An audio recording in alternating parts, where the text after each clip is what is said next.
जो डिक्लेयर किया था आज उसमें हमारे को बहुत बड़ी सफलता मिली है।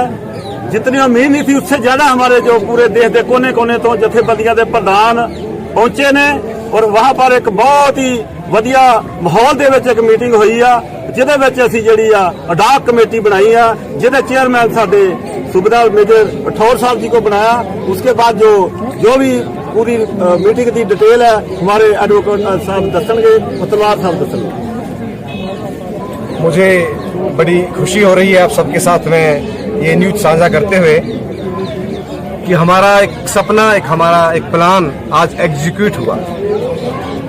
100 से ज्यादा रिप्रेजेंटेटिव आज हमारे मौजूद थे और करीब 100 से ज्यादा लोगों का सोशल मीडिया से और ईमेल से हमको समर्थन मिला और उन्होंने अपने नाम भी भेजे।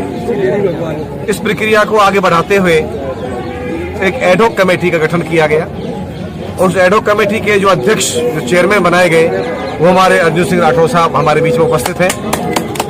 मैं उनका बहुत बहुत धन्यवाद करता हूं कि उन्होंने ये जिम्मेवारी आज ली।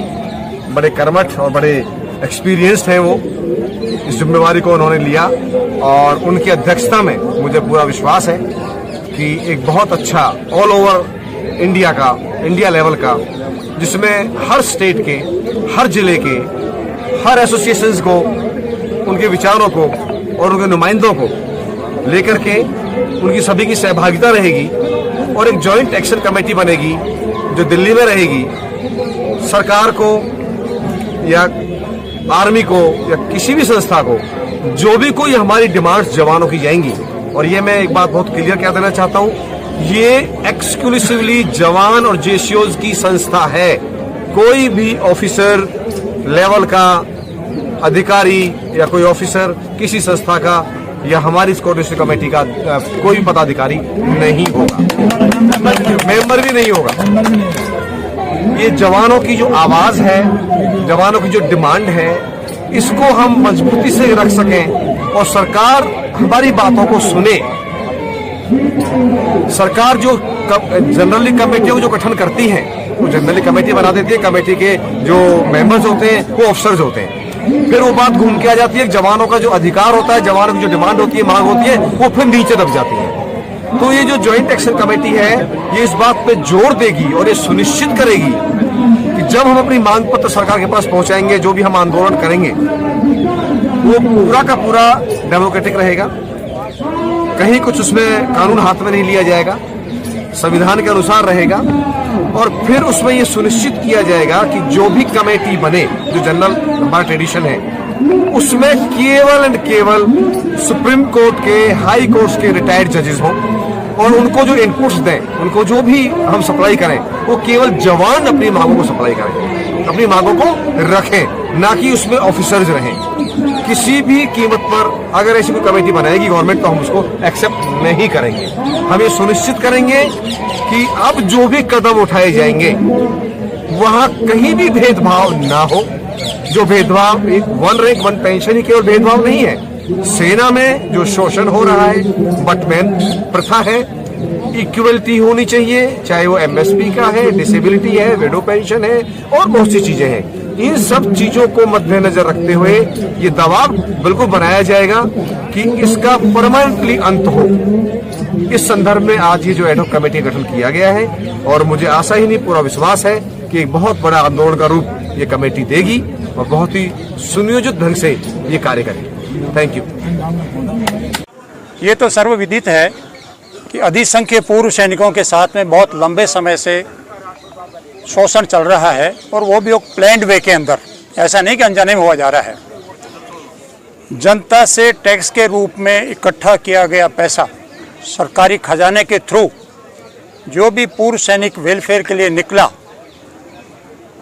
वो तो पैसा दिया गवर्नमेंट ने, लेकिन उस पैसे का जो निर्धारण होता है, उसका जो क्लासिफिकेशन होना चाहिए कि वो किसके जेब में जाना चाहिए, वो ठीक तरीके से इम्प्लीमेंट बहुत लंबे समय से नहीं हो पा रहा। उसका मुख्य कारण ये रहा कि जितने भी पूर्व सैनिकों की रिप्रेजेंटेशन रही और जो नेगोशिएशन टेबल के ऊपर जाकर के बैठे सरकार के सामने, वो टोटली ही सेना के रिटायर्ड अधिकारी रहे और उन लोगों ने सिर्फ 3% अधिकारी पूर्व सैनिकों का ही कल्याण सोचा, बाकी 97% के हिस्से में कुछ भी नहीं आया। वन रैंक वन पेंशन इसका बहुत बड़ा उदाहरण है। डिसेबिलिटी पेंशन भी क्षमताएं इसका उदाहरण है। वन रैंक वन पेंशन मिला ना आप लोगों को? वन रैंक वन पेंशन मिला, लेकिन जो मिलना चाहिए था वो हमें नहीं मिला। दूसरा, वन रैंक वन पेंशन सिर्फ और सिर्फ हमारे लिए था, जिसको दूसरे लोग ले गए। अब तो उसका नाम भी कहते हैं कि officer rank officer pension. Definitely one rank one pension के पर्दे की आड़ के अंदर वो जो है ऑफिसर के लिए ही सारा कुछ ले लिया गया। कैसे कहेंगे कि सिर्फ ऑफिसर के लिए वन रैंक वन? इसका हम जो है गवर्नमेंट का नुमाइंदा हमारे सामने बैठे, उसका बिल्कुल फर्स्ट क्लास एनालिसिस करके उनको हम बिल्कुल 100% सेटिस्फाई करेंगे कि वास्तव में ये जो पैसा निकला है जिसके लिए हमने दिया था उनको नहीं पहुंचा, बल्कि जो नेगोशिएशन टेबल के ऊपर गए थे वो लेकर के इसको भाग गए। मैं आपको मोटा मोटा कैलकुलेशन बताता हूं कि वन रैंक वन पेंशन जो फर्स्ट टाइम दिया गया उसके अंदर सिपाही से लेकर सूबेदार मेजर को मात्र 2.5% से लेकर 14-15% तक हासिल हुआ, और ऑफिसर कैडर को 28 से लेकर 32% का इजाफा हुआ उसके अंदर।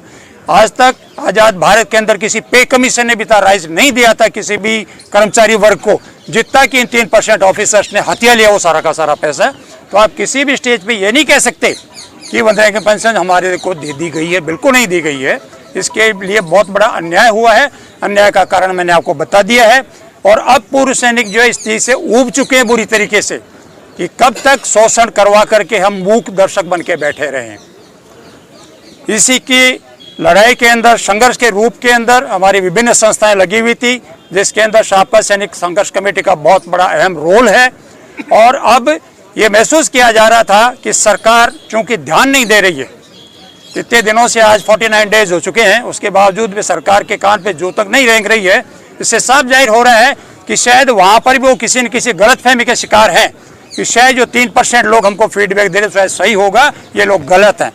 हम आज भी कहते हैं सरकार के नुमाइंदे पर साथ में बैठे, तथ्य उनके सामने हम रखेंगे और उनको ये 100% स्वीकार करना पड़ेगा कि हाँ, हमारे वर्ग के साथ में शोषण हो गया, और ₹1 के नाम पे हमने जिसके लिए फंड्स जो अलॉट करे गए थे उसको दूसरे लोग ले भागे। जैसा कि अब जो है ये जो धरने को आज तक दिन हो गया, उसके बावजूद भी कोई रिस्पॉन्स नहीं मिल रहा गवर्नमेंट की तरफ से, तो हमें मजबूर होकर के इसको और एनलार्ज करने का बाध्य होना पड़ा है। 2800 दिन से कुछ से उधर भी धरना चल रहा है। अरे साहब, वो धरने वाले तो खा पी गए। अच्छा, वो तो खा पी गए, बहुत कुछ खा पी गए, इसी वजह से आप उसकी कोई आवश्यकता नहीं। दूसरा, उन धरने वालों का भी मैं आपको बता दूं, 4 या 5 दिन पहले का उनकी तरफ से एक पोस्ट है। आज तक की किसी भी चार्टर और डिमांड के अंदर जैश जवान का एक सिंगल डिमांड नहीं था, और आज वो गड़ियाले आंसू बहा रहे हैं कि मेरे सिपाही को ये नहीं मिला और मेरी वीर नारी को ये नहीं मिला। भूसाल साहब, अब जो सबका सैनिक संघर्ष कमेटी का रोल क्या रहेगा? क्या एडवाइजर बॉडी बन जाएगी? क्योंकि अब तो आपने फेडरेशन का गठन कर दिया, चाहे एडहॉक ही सही, फेडरेशन काम संभालेगी।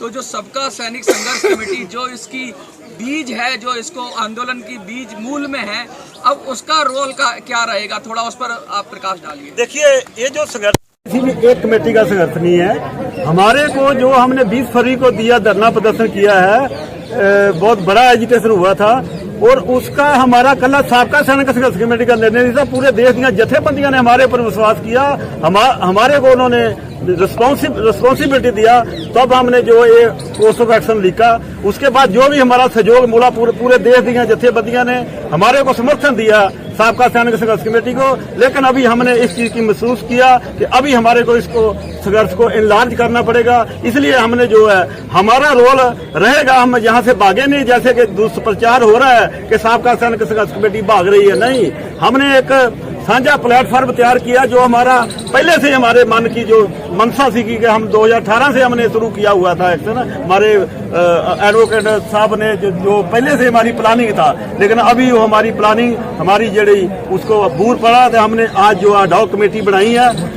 उसके बाद जो साबका सैनिक संघर्ष कमेटी का बराबर रोल रहेगा जो पहले था। जैसे ही हमारे को जो संदेश मिलेगा साझा कमेटी, तो हम इनका समर्थन देते रहेंगे। जब तक हमारी कमेटी नहीं बन जाती, गठन मतलब सुचारू रूप से शुरू नहीं कर देती अपना, तब तक हमारी साबका सैनिक संघर्ष कमेटी जहां पर डटी रहेगी, और पूरा पैसे का हिसाब किताब हम जो है यहाँ से दे के जाएंगे नहीं, इनके समर्थन में रहेंगे। जैसे भी जो हमारे को ऑर्डर मिलेगा, तन मन धन से इनका साथ देते रहेंगे। खाली एक ही संस्था चल रही है, लेकिन ऐसा नहीं है। ऑल इंडिया पे चल रहा था, और अभी पिछले 3 तारीख को इसका पूरा एक एग्जाम्पल सामने सेट हुआ कि तमाम डिस्ट्रिक्ट, इवन ब्लॉक और तहसील लेवल के ऊपर भी तमाम पूर्व सैनिक संगठन जिनके अंदर जैशो जवान ही है केवल, उन लोगों ने एक धरना प्रदर्शन रैली के रूप में जाकर के अपने अपने कलेक्टर, जिलाधीश के माध्यम से माननीय राष्ट्रपति महोदय, प्रधानमंत्री जी और रक्षा मंत्री जी के नाम पे ज्ञापन हमने भेजा है। शायद सरकार अब इतनी तो अंधी, बहरी, गूंगी नहीं है कि उनको ये नहीं पता चला होगा कि पूरे हिंदुस्तान के अंदर पूर्व सैनिक उठ खड़े हुए अपनी मांगों के लिए। उसी चीज़ को और विस्तृत रूप देने के लिए और एनलार्ज स्केल के ऊपर हम इसको आगे बढ़ाना चाह रहे हैं। इसके लिए आज एक जॉइंट प्लेटफॉर्म का गठन किया गया है और इसके अंदर तमाम डिस्ट्रिक्ट के पूर्व सैनिकों का इसके अंदर प्रतिनिधित्व होगा। और जितनी भी संस्थाएं आज जो हमने डिसीजन लिया, मीटिंग लिया, उसके अंदर कम से कम 200 संस्थाओं ने इस प्लेटफॉर्म को समर्थन दिया है। और निकट भविष्य के अंदर जैसे ही ये सुचारू रूप से इसका काम दिखाई देने लगेगा, दूसरी संस्थाएं बच्ची कुची हैं वो भी हमारे साथ आने के लिए मजबूर होंगी, एक बहुत बड़ी ताकत बन के उभरेगी और हम सरकार को मजबूर करेंगे कि हमारी ड्यू डिमांड्स को फुलफिल करे हर हालत के अंदर। बहुत बहुत